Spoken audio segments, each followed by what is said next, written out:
What's up, everybody? Welcome to another BTT Gaming deck profile, and today we're going to be looking at a dinosaur deck for the current December 2021 format, Burst of Destiny format, and this deck looks pretty similar to previous dinosaur decks you might have seen, but for this particular format, we're going to be taking advantage of none other than DPE, Destiny Hero Destroyer Phoenix Enforcer, which has very good synergy with this particular deck. This deck can get very powerful monsters out on the field very easily. It also has a lot of searchers, a lot of monsters that aren't once per turn, and it's just a good deck overall, and it's seeing a lot of play right now. And the thing about dinos is they seem to come in and out of formats, right? When Miscellaneousaurus was at 3, we saw dinos a lot more, and then once the ban list came around and limited it to 1, dinos kind of took a step back, but we're starting to see dinos come back up the tier list a little bit here in this current format. I'm not really sure if this deck is considered at a meta status. It's definitely a good rogue deck to bring to a tournament or something, but there's some really good cards in here, and we're just going to go by the card by card and see what we got here. First, and pretty obviously, we're going to have the DPE engine. We have our Destiny Hero Celestial and Destiny Hero Dasher. They are garnets, kind of, but they also have effects in the grave, which could be helpful in certain situations. So you want to make sure these are kind of probably the two best garnets for, or materials for, your Destiny or Destroyer Phoenix Enforcer. Next, we have the boss monster, the boss dinosaur monster of the deck, Ultimate Conductor Tyranno. This guy is crazy. His effect can flip attack position monsters to face down defense position. He can attack all of your opponent's monsters, and if they are in defense position, they're obviously destroyed and they lose 1,000 life points. So Ultimate Conductor Tyranno is a really good card, and he's not that hard to bring out, actually. All you need to do is either banish 2 dinosaur monsters from your graveyard, which getting dinos to the grave isn't that hard in this deck, or by the effect of Double Evolution Pill, which we'll get to in a second. Next, we probably have probably the best overall monster in the deck, which is Soul Eating Oviraptor. It's the best normal summon in the deck. It's a searcher. It can also facilitate plays by destroying your baby dinosaurs to search cards and special summon cards. Soul Eating Oviraptor is probably the best monster in this deck, just based on everything it can do and how it really facilitates this deck. Next, we have Acrosaur. What's awesome about this guy is he's a level 1 monster, and he can be special summoned through other effects, and he can also destroy your baby dinos from hand, thus triggering their effects. And Acrosaur can also grab you a Double Evolution Pill, which not only you're triggering the baby dinosaur effects, but now you can also get your Ultimate Conductor Tyranno onto the field. I have 2 of them in this deck. Some people just run 1. I like having 2 of them just so you have more of those plays available to you. Next, we have Babysaurus. Again, the goal here is to use other cards' effects to destroy him so that you can special summon a level 4 or lower dinosaur monster from your deck. Some pretty cool combos with this is, like I said, Acrosaur, destroying him from the hand, and then special summoning your Oviraptor, and if you didn't use it already, triggering your Oviraptor effect to search another monster, and this can even happen on your opponent's turn too. So these cards are really good when they're working together, or if he's on the field, you can use your Oviraptor's effect to destroy him and trigger the effect that way. So you have 3 Babysaurus, and we have 1 Petite Rodan, or however you say that. Again, it's very similar to Babysaurus, but you can special summon 1 level 4 or higher dinosaur type monster from the deck, but it can't attack this turn. So you can have similar plays with him. I just run 1 of him in this particular build. Next, we have Miscellaneousaurus, which is probably up there with Oviraptor. As at 3, it's definitely probably one of the best cards in the deck, but he's not that hard to get to hand, and when you do, you can send him to the graveyard, and all your dinosaur monsters for the rest of the turn are unaffected by your opponent's effects, which is amazing. And then you can also banish him from the graveyard, and for the amount of dinos you banish using his effect, you match up the levels of the dinosaurs and you can special summon them. So if you banish Miscellaneousaurus, you can special summon Acrosaur, trigger Acrosaur's effect, destroy your Babysaurus from hand, get a double evolution pill, trigger Babysaurus, special summon Oviraptor, activate Oviraptor's effect, if that's the order in which you're doing things. Obviously, there's different orders you can do stuff with these particular combos in this particular engine, and just one Miscellaneousaurus can start all that up. So Miscellaneousaurus, great card for this deck. It was broken at 3, but it's still really good at 1, especially because it can be searchable. Next, we have Dino Wrestler Pankertops. A lot of people run this in the side deck as a going second card, but I like to run it as a main deck card because, again, it's a card that's searchable. It's a card that you can use other effects of other cards in your deck to special summon him, and you can still activate his really good effect to pop another opponent's monster. So I would run the Dino Wrestler Pankertops in the main deck instead of the extra deck, regardless if you're going first or second. We have Giant Rex, level 4, 2000 beater.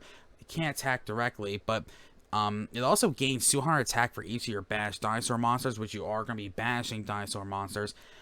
If he is banished, you can special summon him, so he has a lot of good recursion.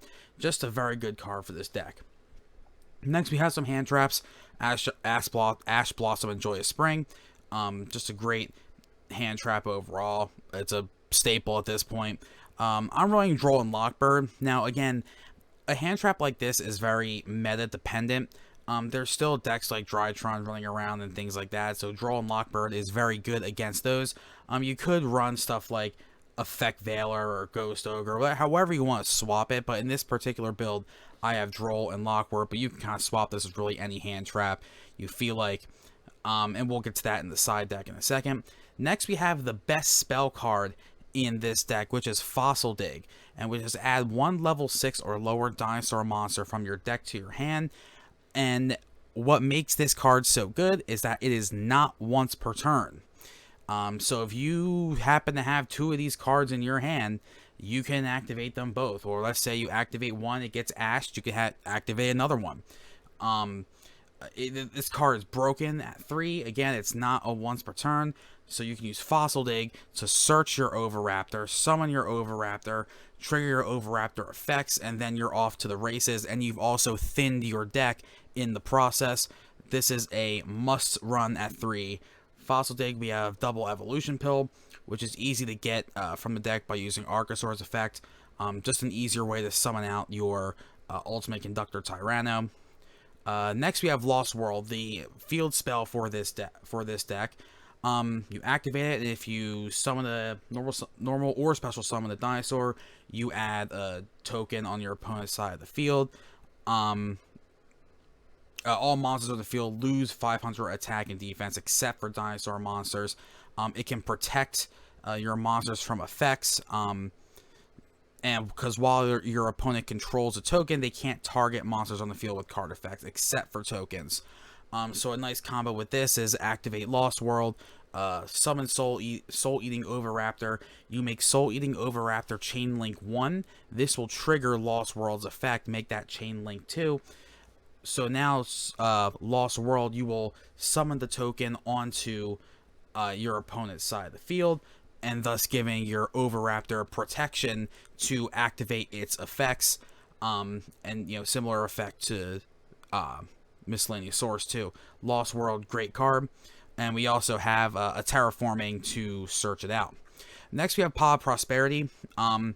If you don't have this card, which I don't have it physically, but for the sake of this deck profile, I want to show, a good version of it. I would run a card like Desires probably over Extravagance. The extra deck is important in this deck, so Desires might be a better pick than Extravagance, but if you have Prosperity I think is much better than both of those cards, especially in this specific build. Call by the Grave. to counter hand traps. We already went through terraforming. Triple Tactics Talent, I just have this card in here just for options. I only own one, so I only put one in this build. Your opponent is probably going to activate their effects during your main phase, so you can draw 2 cards. This is a great counter to a card like Dragoon, because it does not target, and it can take control of that monster. This card is just broken if you can activate it. We have 2 Fusion Destiny to get your Phoenix Enforcer out. A lot of people run 3. In this particular build, I run 2. If you want to run 3, I get that, but I just run 2 because I'm trying to get the card out as quickly as possible, and if I have to use Anaconda to do that, I'll do it. If I draw a Fusion Destiny, great. And next we have 2 Infinite Impermanents to round our hand traps, and that is the 40 card main deck. Let's get to the extra deck. Destiny Hero, Destroy Phoenix Enforcer. This card is something else. It really allows you to control the board. He destroys, goes to the graveyard, comes back, can destroy again. It really keeps your opponent at bay, and the recursion on this card is really good because there might be a specific instance where you need to destroy your Babysaurus with this card to activate its effect, so it works really well with Dino. So have the full engine in here for Destroyer Phoenix Enforcer. Evolzar Dolka. This is just a good negate for the deck. Same thing. This negates monster effects. Evolzar Lagia negates spell and trap card effects. More negates with Abyss Dweller and Tornado Dragon, and they're easy to bring out. And if the scenario runs into itself, we have Zeus in here to clean up the board. We also have Castle the Sky Blaster Musketeer, because again, it's an easy card to bring out. Appaloosa Bow of the Goddess. This deck can surprisingly swarm, so it might not be the hardest thing to get this Link 4 out. Again, with all its negates, just a really good card. Nightmare Phoenix and Nightmare Unicorn for removal. We have Predator Verte Anaconda, easy card to bring out, and this can get out your Phoenix Enforcer quickly without having to depend on drawing Fusion Destiny. We have Access Code Talker. This guy's basically the final punch of the deck. He gets big, he can destroy monsters on the field, and really just wipe out the rest of your opponent's life points when you have the proper setup. We have Relinquish Anima and Link Rebo as our Link 1s. You don't really need these if you find yourself getting a Link Rebo out there. I like to use these guys mainly as like prosperity targets, but they're still good to have in the deck just in case for specific situations. Now the side deck, we have Nibiru. Nibiru is just such an important card in this format because there's so much special summoning. So if you want to replace like a Droll and Lockbird with Nibiru, that's perfectly fine. It all depends on the matchup. We have Lightning Storm for going second. Monster Reborn if you need to bring a monster back for whatever reason. Dark Ruler No More so that your opponent can't do ridiculous effects on you. Solemn Judgment. We all know what Judgment does. Negate a summon or negate the spell or trap card. Solemn Strike, you destroy the card. Again, a lot of these are good for depending on your matchup, if you're going first, if you're going second, so good cards to have in the side deck. And we have Imperial Order. Again, matchup dependent. This card can just stop your opponent in their tracks, but you have to be careful with it because your deck relies on, I almost say relies, spell cards are important to your deck also, so just make sure you watch out for that. So this is the deck profile for the current December 2021 format for Dinosaurs. We're about to show some gameplay. Just a warning, I did misclick like once or twice in it and did some silly DPE plays that I probably should have done differently, but whatever. It was still like a pretty good game. So I hope you enjoyed the profile, and I'll see you in the next one. Later.